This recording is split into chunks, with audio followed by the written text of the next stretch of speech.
लोग मुझे कहते हैं आप सऊदी अरब की हुकूमत में इतनी गड़बड़ हो रही है, आप बयान क्यों नहीं करते? मैं कहता हूं इसका नुकसान क्या होगा? हम अगर सऊदी अरब के खिलाफ बयान करें, इसका नुकसान सऊदी अरब को नहीं होगा, बल्कि इसका फायदा होगा उन कुव्वतों को जो सऊदी अरब के खिलाफ हैं, और वो इस्लाम दुश्मन कुव्वतें हैं, वो फायदा उठाएंगी, हमारे बयान को कैश कराएंगी वो। तो सऊदी अरब जैसा भी हो भाई, हमारे लिए फिर भी बहुत बड़ी नेमत है, क्योंकि अगर हुकूमत सऊदीया खत्म हो गई तो खत्म होने के बाद सऊदी अरब हमारे हाथ में नहीं आएगा, इस्लाम दुश्मनों के हाथ में चला जाएगा। तो आप बयान दागने से पहले, आप बादशाह के खिलाफ बयान करने से पहले, हुकूमत के खिलाफ बयान करने से पहले ये सोचो कि इस बयान का फायदा कैश कौन करा रहा है। इस वीडियो के कुछ पॉइंट्स है जो मैं एड्रेस करना चाहती हूँ। फर्स्ट, अगर सऊदी का कुछ बोलेंगे तो दुश्मन फायदा उठाएगा, इसलिए शायद मुफ्ती साहब कभी बोलते हैं नहीं, पर अल्लाह सुब्हानहू तआला कुरान में फरमाता है stand for justice even if it goes against yourself. और एक हदीस में नबी सल्लल्लाहु अलैहि वसल्लम फरमाते हैं कि अफजल जिहाद वो है जो एक जालिम हुक्मरान के सामने सच बात कहना। तो अल्लाह सुब्हानहू तआला ने ये फर्ज कर दिया कि हक बात बोलो, चाहे वो किसी के भी खिलाफ हो। तो ये बहाना देना कि दुश्मन फायदा उठाएगा, ये तो इस्लाम में एग्जिस्ट ही नहीं करता। और इस्लामिक हिस्ट्री से भी यही लेसन मिलता है। अबू ज़र गिफ़ारी रूलर को ओपनली क्रिटिसाइज करते थे। हज़रत ज़ुबैर ने हज्जाज बिन यूसुफ का जो जुल्म है वो उसके सामने ओपनली बोला, उनको शहीद कर दिया गया, पर वो डर के पीछे नहीं हटे। इमाम इब्न हम्बल ने स्टेट का टॉर्चर झेला, पर उन्होंने हक कॉम्प्रोमाइज़ नहीं किया। और सबसे बड़ा एग्जाम्पल इमाम हुसैन अलैहिस्सलाम, जो यजीद के जुल्म के खिलाफ खड़े हुए थे। इस्लाम अकाउंटेबिलिटी सिखाता है, जुल्म सहना नहीं। इसीलिए ये बहाना जो है वो टोटली अनइस्लामिक। अब सेकंड, सऊदी जैसा भी हो हमारे लिए नेमत है।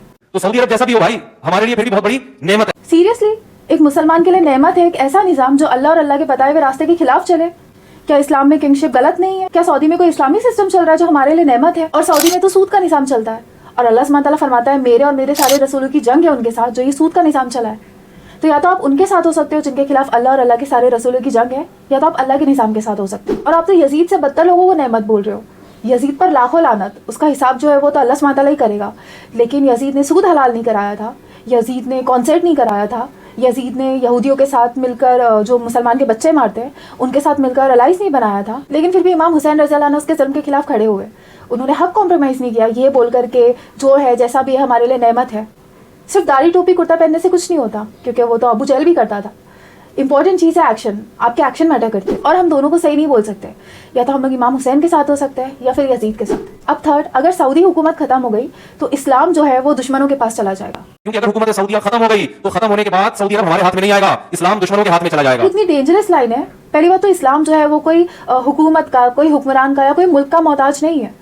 तो ये कहना तो शिर्क हो गया कि अगर सऊदी हुकूमत गिरी तो इस्लाम जो है वो दुश्मनों के पास चला जाएगा। और अगर मुफ्ती साहब मक्का मदीना हज उम्रा की बात कर रहे हैं तो वही आने के 8 सालों के बाद तक मक्का का जो फुल कंट्रोल है वो इस्लाम के दुश्मनों के पास ही था। सहाबा को वहाँ से मार कर निकाल दिया गया, कई लोगों को वहाँ पर शहीद कर दिया गया, ओपन टॉर्चर स्टार्ट हो गया था। लेकिन फिर नबी सल्लल्लाहु अलैहि वसल्लम ने और सहाबा ने इस्लामिक सिस्टम बिल्ड किया और फिर कॉन्क्वेस्ट ऑफ मक्का हुआ। पता नहीं मुफ्ती साहब सीरत के हिसाब से नबी सल्लल्लाहु अलैहि वसल्लम के रास्ते पे चलने की सलाह क्यों नहीं दे रहे अपने फॉलोअर्स को? मेहनत करो, वहाँ पर सऊदी में मदीना मॉडल बनाओ। सच बोलने में इतना खौफ क्यों? मैं उलमा की रिस्पेक्ट करती हूँ, पर कलमा हमने ला इलाहा इल्लल्लाह मोहम्मद रसूलुल्लाह का पढ़ा है, तो जो उनकी अच्छी बातें होगी वो सर आंखों पर, लेकिन जो गलत चीज़ें होगी उस पर तो बोलेंगे। इस्लाम तो रूलर से सवाल करना सिखाता है अगर वो कुछ गलत करे तो, जो उनके अगेंस्ट बोलना सिखाता है।